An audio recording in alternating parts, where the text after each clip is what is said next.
Hey guys, welcome back to the Another Excuse podcast, where we chat to founders, creators, and self-starters about how they started and where they are now. Today's guest is Jonitz, the founder of Klink Finance. Klink is a gamified investment platform where you can win daily rewards. In our conversation today, we discuss how he came up with the idea for Klink, the challenges of launching in the crypto bear market, the catalyst for mass adoption, and much, much more. It's a very interesting conversation. I enjoyed it. I hope you will too. Enjoy the show.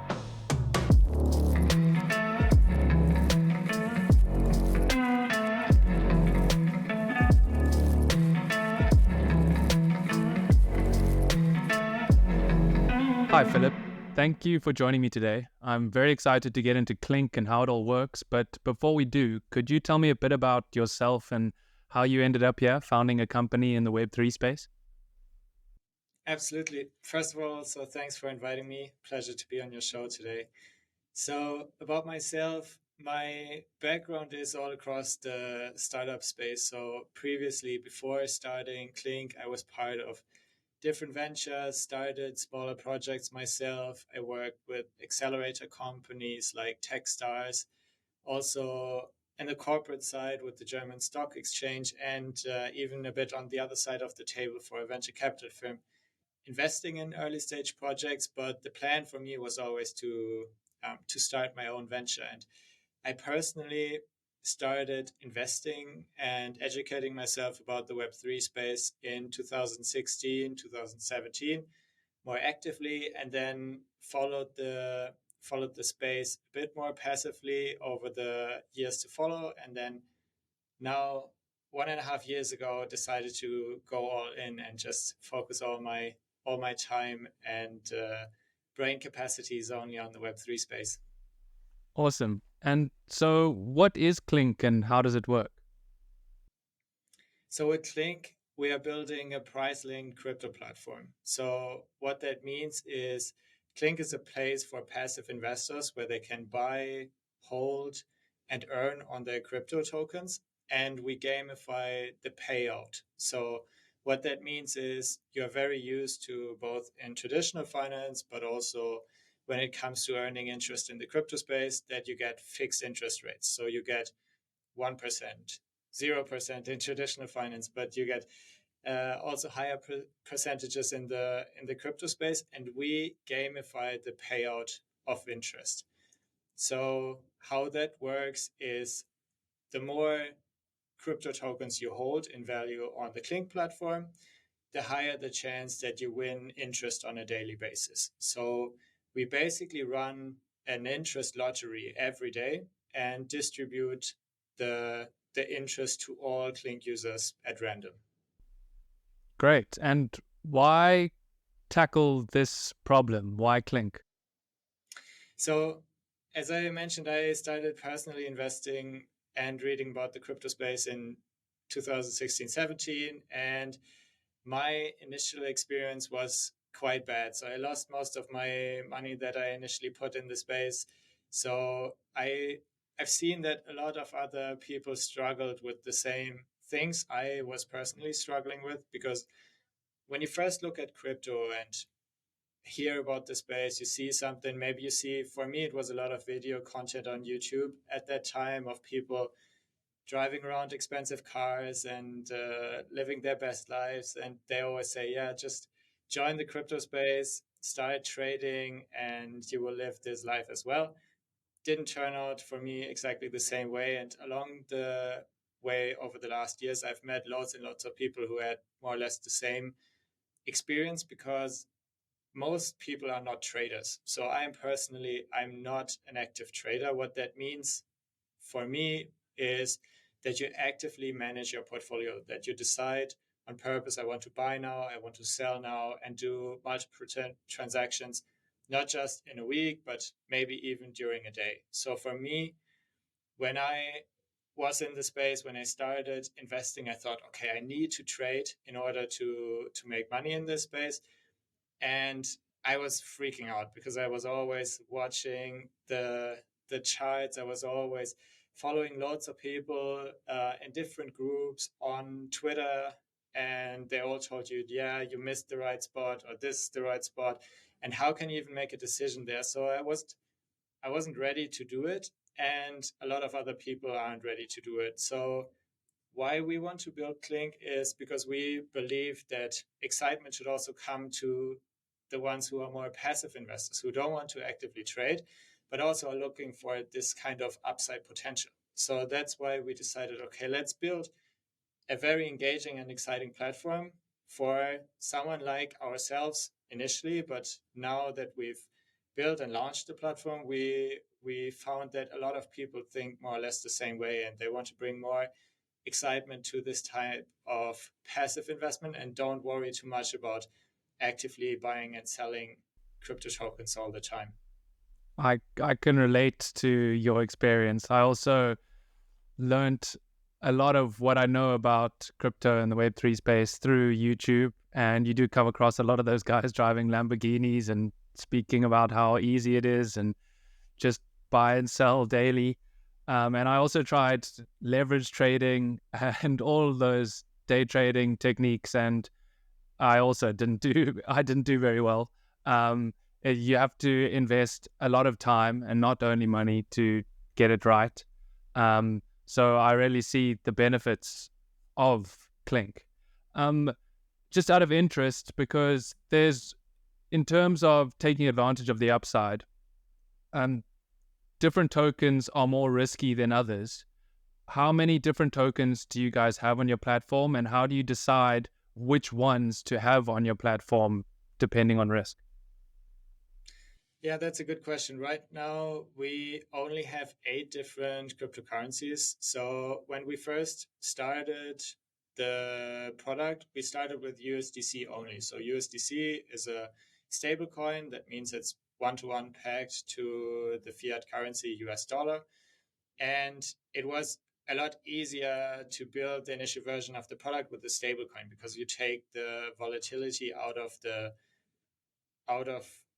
the complexity of building a startup. And after we launched USDC, we started to roll it out to more stable coins. So we offered Tether, USDT, and DAI as well. And then basically we started listening to what do our initial users want, what are they looking for. And if you look at the state of the crypto market right now, the majority of it is in Bitcoin and Ethereum. So we decided, okay, these are cryptocurrencies that we have to offer as well, and added then just BNB and Polygon to it. So from there on, we basically said, okay, we look at the top cryptocurrencies in terms of market cap, so how many people are holding it at the moment, why is it an attractive market, and then from there we can relaunch new token offerings based on what the community wants. So right now on the Klink platform, you have like on most of the crypto platforms, you have a wallet section where you can see your current holdings. And we have a survey there as well. So a more tokens button, and for anyone to click it and request, I would like to have this or that token as well. So we basically launch new tokens based on what the community is looking for. Right. And uh, for example, something like Dogecoin has a huge market cap, and I can imagine some people would want it. But is that a coin you would consider having? Because I consider it to be quite a risky token compared to something like an ETH or a Bitcoin. Yeah, for us, so we decided not to have it at this point. So it was also not very much requested, but for us it's also an important point to understand how we can earn and pay out interest back to the community on certain tokens. So what is most attractive for us to offer on the platform are proof of stake tokens. So something like Ethereum or Matic, so Polygon. These are the most interesting ones for us to offer because in the end, what we do is we gamify interest. And this interest also has to come from somewhere.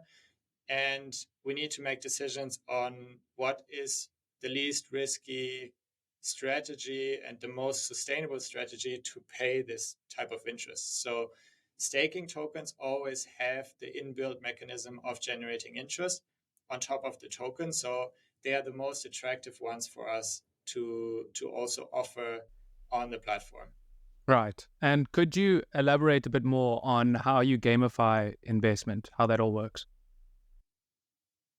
Yeah, so for every $25 in token value that you hold on the platform, you get a Klink ticket, a token specific Klink ticket. So you hold $25 in Ethereum, you get one Ethereum ticket.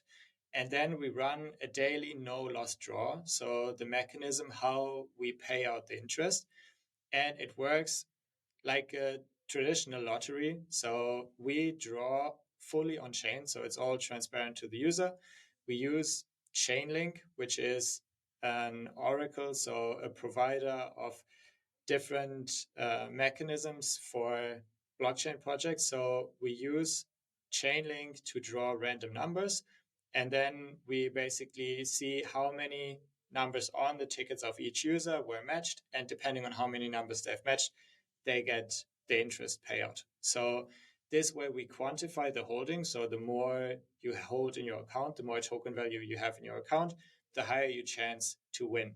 So on Klink, there's two different types of tickets. So one is the deposit ticket. So you hold $25, you get one ticket that is basically recurring every day. So as long as you hold your funds in the account, you have this ticket and participate in the daily price draw. And then there are bonus tickets as well. For example, if you initially set up your account and add your username, add your profile picture, or do certain actions, you get rewarded with one-time bonus tickets. So they only participate in one draw. So the focus is really on this, making users to hold their funds on the platform over a longer time to get them into this passive investment type and not actively making trading decisions all the time. Great. And how do the rewards work? Does one person out of all holders win? Is it spread out amongst a certain amount of holders? How does that work? Yeah, so it's spread out across the user base. So basically, the chance that you win something is more than 50%. So most of the, always more than half of the users win something. So it starts with very small amounts of cryptocurrencies and then goes up in size. But what we really want is to get this positive confirmation with the application. So that's also why initially when we decided how do we want to build this type of model, we needed to decide also on the mechanisms of price payouts. And for us, this positive confirmation so that you get daily notified, hey, you've won something on Klink, even if it's just a very small amount, it's still this good feeling of winning, because in the end, winning is always something that boosts your confidence, that shows you, hey, I've made a good decision with putting my money on Klink, not actively wasting it on weird projects, but more or less saving it in cryptocurrency and earning on it. Great. And so the whole point is to incentivize long-term holding. And what has the feedback been from your current users in terms of achieving that goal?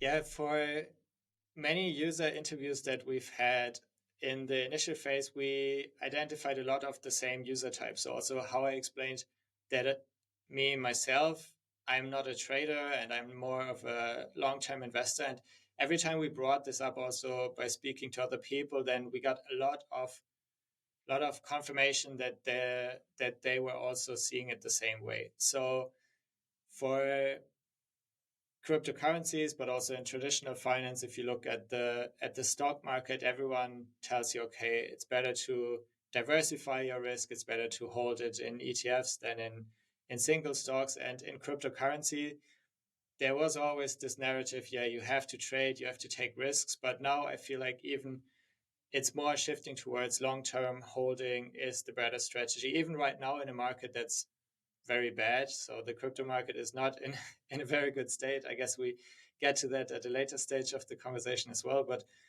even now, you hear a lot of these conversations around it's good to get into the space now. The topic of dollar cost averaging, so to keep frequently investing in a token instead of buying a lot at once. So the narrative really changed and sees cryptocurrency is also now more of like a savings instrument. So something that you can invest in for the long run and not just for short-term gains. And we found this also a lot across the user type and what we attract. But of course, there's also many people that are attracted to Klink just because of this gamification aspect that they feel like more related to from a gambling perspective, which we don't really want to enforce. So because we see ourselves more as a financial platform and absolutely not as a gambling venue. Yeah. And you mentioned the traditional markets. Which successful traditional financial model is Klink based on? So there is a bond mechanism called premium bonds in the UK. So in the UK, it's the most successful one globally. So what that is a governmental bond that is price linked as well. So for saving in this governmental bond, you participate in a monthly interest draw. So the UK government pays out the interest on a monthly basis between $25 up to 1 million you can earn on these types of governmental bonds. They exist since 1956 or 9, something like that. So quite a long time, and they're not. The UK isn't the only country who has something like this. So they also exist in New Zealand, even in Sweden, Denmark, but also in India and Pakistan. Similar mechanisms exist always around this type of interest lotteries. So we found quite good validation for this in the traditional financial space. There's also a neobank in the US operating a very similar method, also with this gamified interest payouts. So we decided to basically bring this now into the crypto space and roll it out across all different tokens. Great. And the crypto market is very unpredictable at the moment, to say the least. So how far into the future are you looking with regards to Klink? So there's two, I'm looking into the few next years when it comes to building out the business more on a higher level. But we, as an early stage business, because so many things are ever changing, we are just planning for, let's say, the next 9 months when it comes to our product roadmap, because we need to plan a bit in advance to have the team focused on different tasks. But also we always have to be ready to change the product based on customer feedback. So when you look at the first version of Klink that we launched earlier this year, we had only a single stablecoin token with weekly draws. So every week prizes were given out. And then based on user feedback, we started to shape the product, and we changed our plans a few different times. It's always stayed in the same lane, but to find product market fit at this early phase with the startup in the Web3 space, you can't be too strict on your plans because they have to change. So that's why we said, okay, we plan now for the next 9 months when it comes to the product roadmap, but we're always ready to change things around if the market tells us differently. And what would be the ideal outcome for you guys? What does success look like for you and Klink?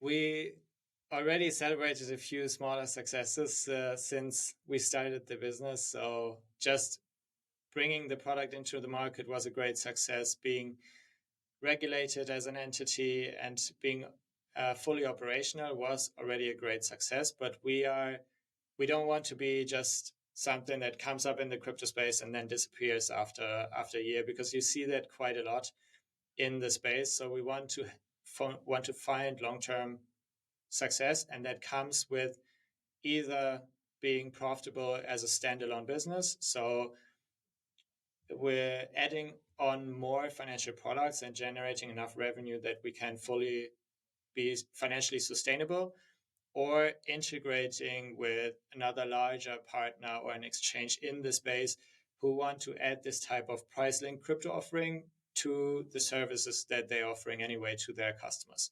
So for us, finding this long-term sustainable growth is something that's the ultimate success for us at Klink. One question that just came to mind in terms of growth, a lot of Web3 companies are dealing with deciding to use custodial wallets or staying Web3 native and approaching that for mass adoption. What has been your guys' approach to this solution? Yeah, so we decided to build on top of a custodian. So we are a centralized entity. So we basically built like a traditional fintech, because that was always the idea for Klink. So when we took the validation out of the traditional market, we decided, okay, let's bridge this gap between the Web 2 or the traditional financial space and the Web 3 space, and offer it in a very seamless manner to the customers that we want to onboard. Now that comes with building centralized, because we can basically build Klink in exactly the same manner as any neobank or traditional fintech application that this user type is used to. So we also KYC our customers. So what that means is the identification process, where you have to most probably take a selfie and take a picture of your ID. So we have all these similar mechanisms. And of course, right now in this current market environment, there's not so many of new crypto enthusiasts coming into the space. So at this early phase in the business, we mostly deal with Web3 native people that are more used also to non-custodial wallets. So it's a trade-off in both directions, but we are quite confident of the path that we've chosen with Klink. Yeah, I agree with that path. I mean, for mass adoption, I think we need to make the processes as easy and simple as possible. And in Web 2, everyone's used to the KYC process and custodial wallets attached to your email address and that type of thing. It becomes Exactly. a whole nother challenge where you've got wallet addresses and connecting wallets, and it just isolates a whole lot of people that could be potential customers. So I noticed on LinkedIn that you guys started Klink over a year ago. Was it around July 2022? The Terra Luna crash happened in May 2022. So what gave you guys the confidence to start a company around that time when market sentiment was extremely low?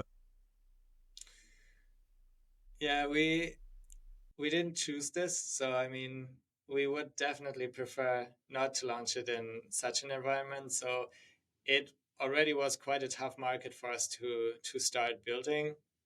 As I said, I started educating myself about the space already a while back. So I've experienced ups and downs in the market, but definitely the time where we started the business was very challenging. So I personally experienced it much worse when FTX crashed. So Terra Luna was already a very bad market sentiment, but after FTX, because before that crash, you also saw a lot of those Web 2 type investors. So venture capital firms that haven't really started investing in Web 3, but they always heard about the term and they wanted to dip their toes into the water, and they basically all disappeared after this crash. So then when even some had it still on their website, it was more like, okay, we don't invest in the space right now. So it's definitely very challenging market environment when we first started the business. But then you also always hear this bear markets are for builders, and it's exactly the right time to build, because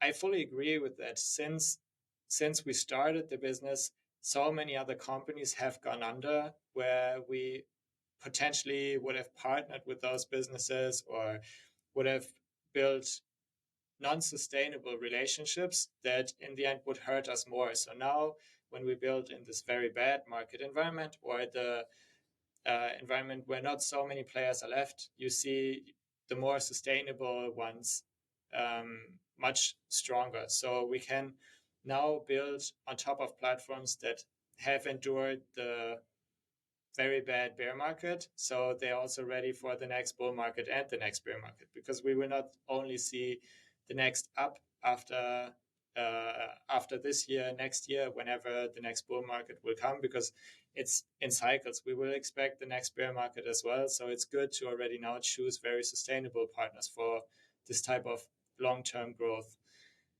But I absolutely agree. It was a tough time for any early stage business to build and also to raise funds in order to scale the company. Yeah, I can imagine.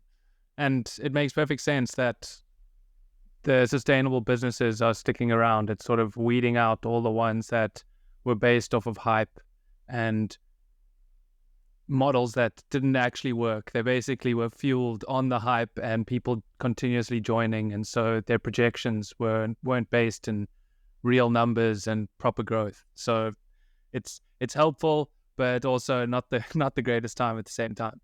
So Absolutely, yeah. what is your view on the current state of the crypto market?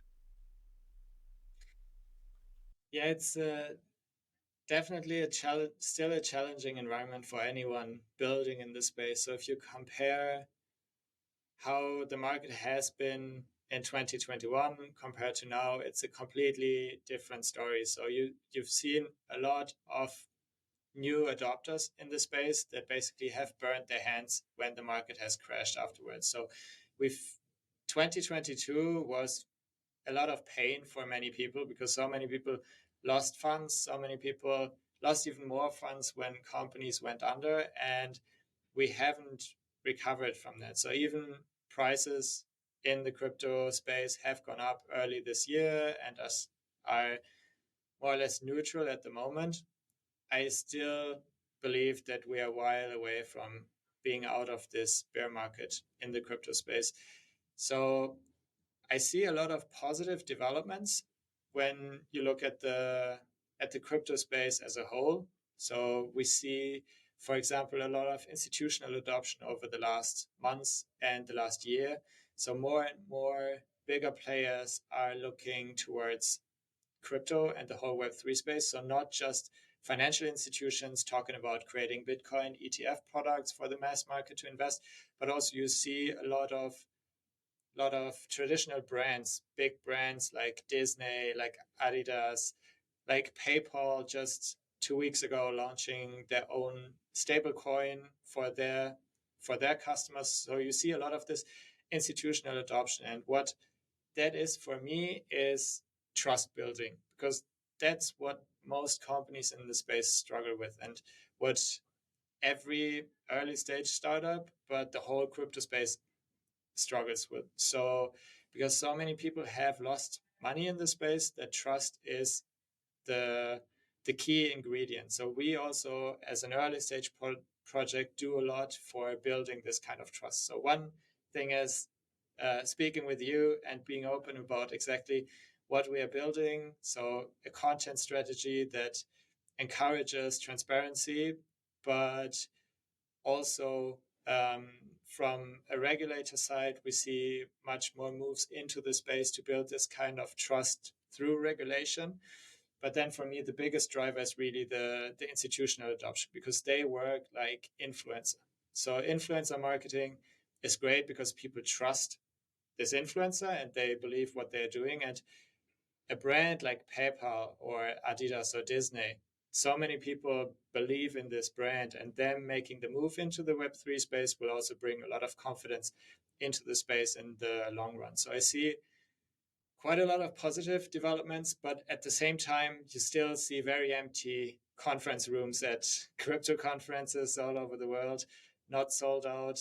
And um, also, when speaking to people in my personal network, not just people I work with, because they are mostly in the crypto space, but outside of the crypto space, they still don't really trust the space too much, but they start to invest in it because this, as I said, this idea of long-term investment into the space gets much stronger over the last few months, I feel like. Quick interruption from me. The podcast is starting to gain traction, which is amazing, and thank you so much for the support. If I could ask you to do one little thing, could you please rate this podcast on whichever podcast platform you listen on? That little action goes a lot further than you think and would really help the podcast grow. Thanks in advance. I really appreciate it. Back to the episode. Right. And you mentioned influencer marketing. Do you think there needs to be some form of regulation with influencer marketing? Because we saw what happened with FTX and so many huge influencers backing it, and then they weren't really held accountable afterwards. They just sort of apologized to their followers, and that was it. Yeah, it's very difficult to regulate the space, I would feel like, because if you look at X or Twitter, what you see is everyone just posts their opinion and then adds the sentence, "This is not financial advice," so they are free of any regulation. But in the end, they are promoting projects or tokens where they're not fully certain of how it actually works, because most of the time they just get paid to present a certain message and they haven't really done their own research on it. So I definitely agree. If there's some good way how to regulate that, that would be definitely beneficial. I haven't done any research on how to do it or how it best could be done, but this is something where you have to be very careful of when you first start investing in the space. So when you first interact with the crypto space, because if you just open any social media application, you see 100 different suggestions where to put your money from 20 different people. So everyone has lots of different paid opinions that suggest to do any risky behavior. So what I always suggest to anyone who starts investing in the space and is on social media and looks at all those attractive posts that tell you put your money in this coin and you will get 100x next year, then I say to always stick with the larger market cap ones like Bitcoin and Ethereum to just get a feel for the space, educate yourself about it, start using it yourself. Because how I built Klink as a user is also how you should do your investments in the crypto space. If you use something, there's most probably also a lot of other people who use it, and then it's also a good investment to put more money into it instead of just following random suggestions of influencers that you haven't met and that also don't have a profile picture, because you don't really know who is behind most of the influencer profiles on social media nowadays. Yeah, I think that was the biggest problem for me, particularly in the bull market, because all these guys were telling you which coins were going to pump, and they did pump, and then you felt that you were going to be left behind. But in the bull market, it's a lot easier to pick the winners, and so it sort of skews your perception on how much these guys actually know. And then in the bear market, you notice that a lot of the calls they're making don't come true, and so it really puts things into perspective. Do you think we're going to see a normal market cycle around the time of the Bitcoin halving, or have times changed? It's very difficult to forecast that. So, I mean, if we've learned something, then that no one can really predict what's going to happen. So, you see always different suggestions, especially of financial entities. So, I've seen projections for next year that Bitcoin goes to 100,000 to 120,000. Investment banks like Berenberg have suggested, I think it was 50 to 60,000.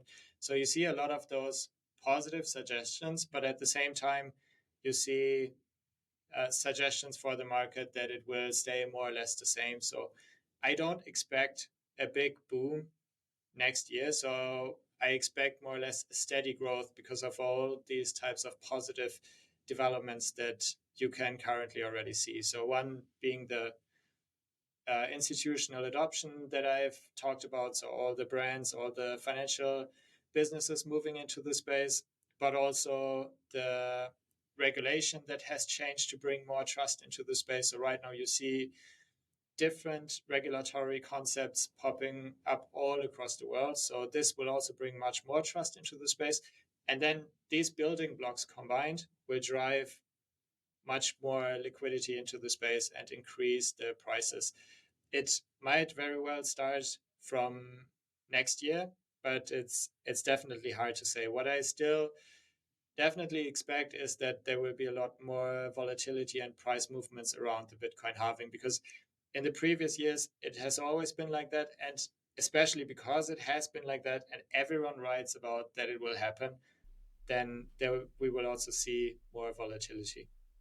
Yeah. And in terms of forecasting, I guess it's always better to remain more cautious than optimistic. So you guys have Absolutely. so you guys have acquired funding. Could you describe that process and any challenges you faced? Yeah, so we did our pre-seed round last year, in summer last year. So we closed it in August, September last year. And it was definitely quite a challenging process. So for us, we are based out of Europe, so between the UK, Germany. And in Europe, as I said, during that time, not so many Web3 investors really existed. Or you had a few of them who said, okay, we want to look into Web3, but then because of the Terra Luna crash and other companies going under, basically pulled out of the space. Plus, we had to very much shape the narrative. So when we first started pitching Klink, it was the story.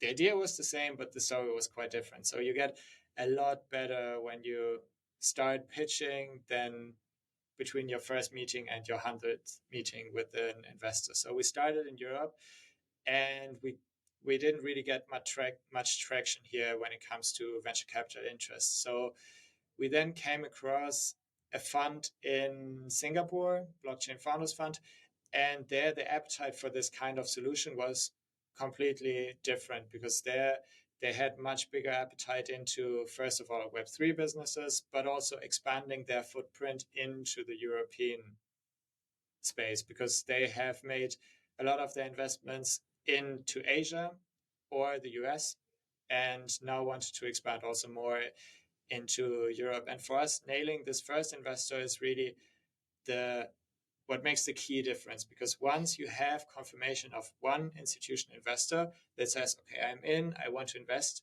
then it's much easier to also find new investors, because then you can go from their direct network to partners that they've invested in previously in other companies. And then basically once we had this first, we closed the round just with other investors from their network. And since then, all the investors that we have onboarded, they came from either Asia or the US. So far we haven't onboarded anyone from Europe, because also a key difference between the investors is also always negotiations about valuations, because in Europe it was I personally felt like that valuations are much lower than you see it in the US market or in Asia.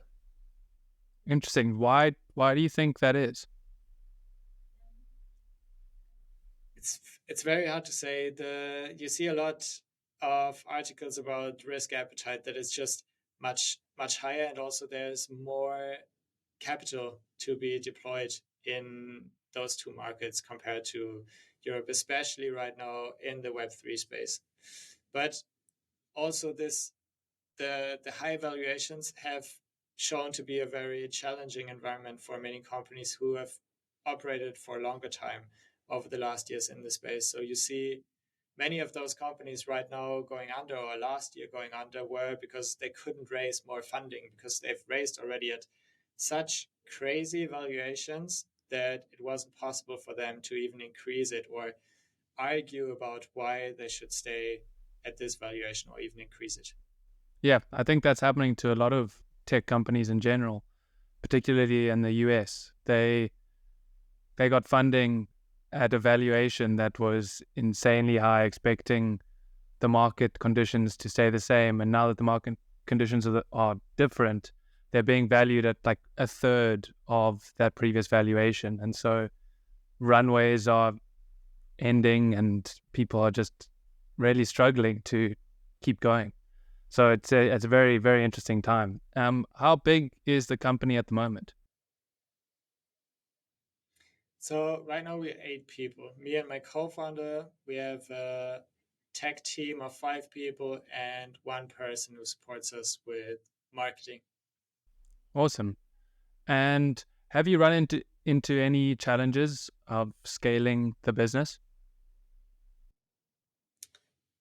I think everyone who builds a startup does a lot of mistakes. So you always, I hope for everyone that the mistakes are not too big, but definitely you spend money for things that you don't really need. So also initially, for example, the person who we got to join us for marketing, we hired a bit too early, or then we had different developers that we brought into the business where that didn't really were a great fit. So it was hard to build the initial culture when starting a company where so many uncertainties come together. Because as an early stage startup, nothing is secure, so nothing is definite when it comes to the direction in which you're building, if you want to, where you're based as a company, especially in the crypto space that is such a global environment.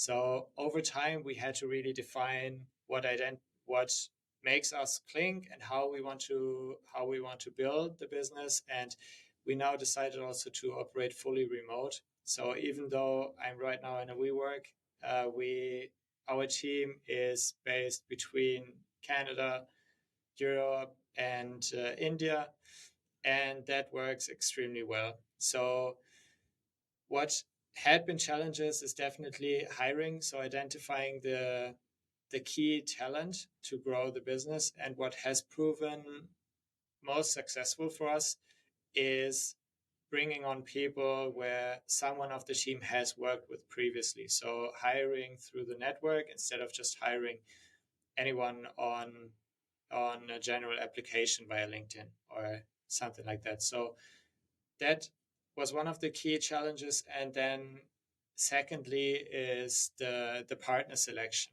So for example, we use a custodial partner, Fireblocks, where we have decided to work with them based on the feedback also from our investors and a lot of other businesses in the space. But especially in the crypto market over the last year, with all those uncertainties around, is this business going under? Will they be there for the next 2 years?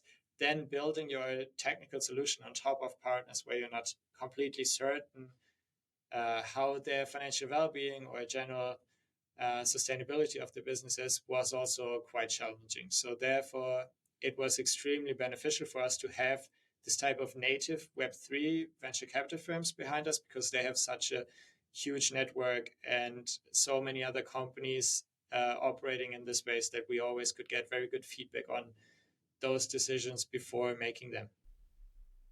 Right. And how have you been able to create a company culture in a fully remote team?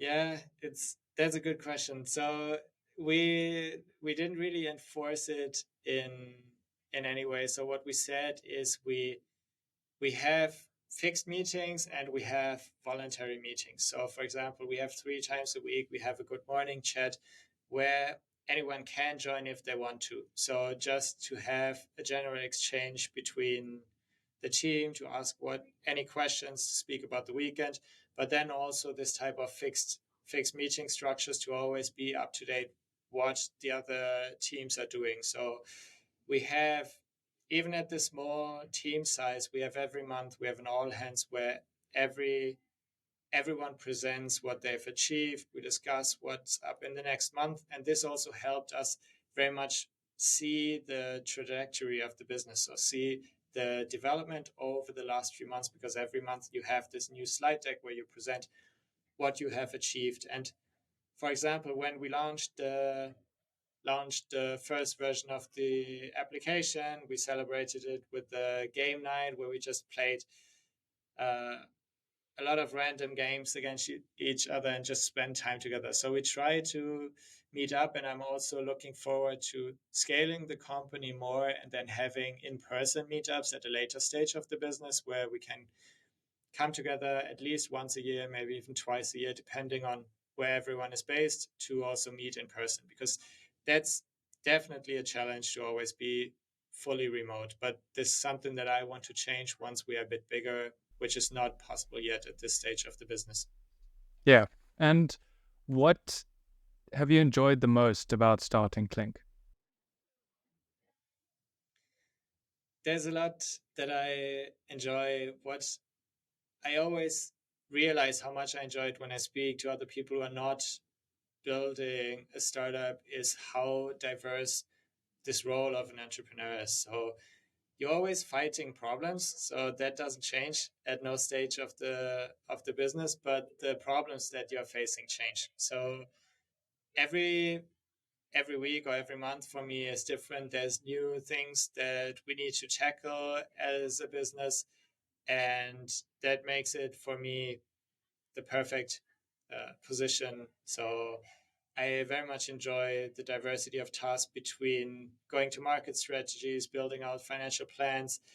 Fundraising is definitely a very tough task, but once it's done, it's also very enjoyable. And I also very much enjoy building out a team and finding people who believe in the same vision than I had, and also shaping it together, because I don't want to just enforce my idea of the business on everyone in the team, but create the next and better version of Klink altogether. Great. And now I want to shift slightly to more personal questions just to end off. Um, are you able to find balance between working on Klink and your personal life? Yes. So nowadays, yes, it was quite challenging in the first year. So even we started Klink a bit more than a year ago, but already the months prior to that, we started validating in the space itself, so in the fintech space, in the crypto space, and building something, especially also in the market environment that we were in. There's not many breaks that you can take. So in the first 1.5 years, I didn't take holiday except for a few days that where I had to take time off. And you have to be ready for this type of sacrifice when you decide to build a venture. And I was ready for it, but I also had to learn a lot when it comes to adapting to stress, adapting to uncertainties, because in the space where we've started building it, so in 2022, every second week some company crashed and you had to change your you had to see, okay, does this hurt us? How do we change our narrative now when we speak to partners? How can we be certain that we are safe now, and how do we make the best decisions? So on top of the uncertainty of building an early stage startup came this big market uncertainty. So this is something where I had to learn also, when after work I wanted to just switch off my head and not think about it too much. This is something that you really have to learn. That doesn't happen just overnight. So now I feel very good, and also very good in dealing with this type of stress and uncertainties. That's great to hear. And what is something you enjoy? What is something you enjoy doing outside of work? I personally enjoy doing sports a lot, so I always try different sports. I was forced to do a triathlon this year, and Forced. that yeah, more or less. So by a friend who wanted me to join, and I know that I ended my career on the highest point. So I did this one triathlon, and I will not do it again. But I enjoy doing sports a lot, and also traveling, and that's something that the job and also being an entrepreneur gives me quite a lot, because it gives me the flexibility to work from different places. So of course it's always work and not a vacation, but it still helps me to move to different places. So, for example, we are now preparing for a trip to Singapore next week, where we're going to one of the largest conferences in the crypto space, and this is something where I can combine work and joy Awesome. in my free time. Yeah. And what advice would you give someone wanting to start their own business? So what has helped me a lot is starting with smaller side hustles or side projects initially before going all in into the space. So because same with this false perception of the crypto space when I first entered it, when you look into YouTube and see those crypto traders, it's the same with entrepreneurship in itself. So you see a lot of people who just present it as you open an e-commerce store and then all the money comes in and you just have to do it for 6 months and it's over. So the perception of this fast overnight success is 99.999% wrong. So because most of the time behind these types of overnight success is years of hard work, years of failures, years of enduring uncertainties and pain. So it's something where someone has to prepare for. And the best way to prepare for it is just to try it without the commitment of going full time into it, because financial uncertainty is something that can cause a lot of stress, and it most probably waits for you when you start your business. So I don't want to speak like I don't want anyone to be an entrepreneur, because I personally very much enjoy it, but I've also learned a lot over the last few years. So I recommend try it out on the side, even maybe with a friend, so you share responsibilities. Don't do it fully alone. And once you realize, okay, this is something for me, then go all in, because doing too many things at once is also something that I've personally experienced stops you from being successful. Because if you juggle 5 different projects and want to work on everything, you're not moving any project forward that much. So start small and then go all in if you notice it's working. That's great advice. Thank you.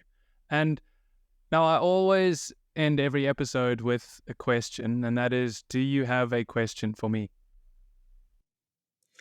Yes, I've seen that you're also an entrepreneur. You always start your own projects. And if you would do something completely different also as an entrepreneur, is there some idea that you always thought, at some point I will do this? Well, there's an application idea that's like been in the back of my mind for a while now. And I did some research on it, and I feel like there possibly is a gap in the market. It's an application for events where it's basically like Tinder for events. So you'd first log in and have all your preferences of what type of events you want to see, and then you'd be shown all the events happening in your local area, and you'd pick the events that you wanted to go to, and then you could also buy tickets to those events. And that sort of exists already. And there's another part that already exists, but I'd want to join the two. And so the other part that exists is the friends part of it, where you could connect with friends and see which events they're going to, sort of like old school Facebook events. So you could look at their calendars and see their events and just book tickets to those events without having to communicate with people back and forth. And then there's a like a follower aspect where famous people could attach their calendars and which events they're going to, and you could then go to the events of your favorite influencers and things like that. So that's high level of an idea that I've had that I haven't really done anything with. But yeah, that was a very interesting question. Sounds good. Thanks. So thank you for joining me today, Philip. I appreciate you coming on and telling us all about Klink. I'm very intrigued and excited to watch your progress. If people want to follow your journey or use Klink, how can they do so? Best is just to check out our website, klinkfinance.com, or follow us on X, so Twitter, just by searching for Klink Finance, all in one word. I'm also always happy to answer any questions directly, so text me on Twitter or LinkedIn. I'm always available. Great. Thanks, Philip. Chat soon. Thanks for having me. Thanks for listening. I really appreciate you making it all the way to the end. I hope you enjoyed the episode. One more quick reminder before you go. I have a weekly newsletter by the same name, Another Excuse, where I cover 4 topics: something that has changed my perception, a tool that could be useful to you, content that is actually worth consuming, and a concept that I try break down and explain. If this sounds of any interest to you and you need a kick up the arse, then you can subscribe at the link below. Thanks for joining me again, and I'll see you next week.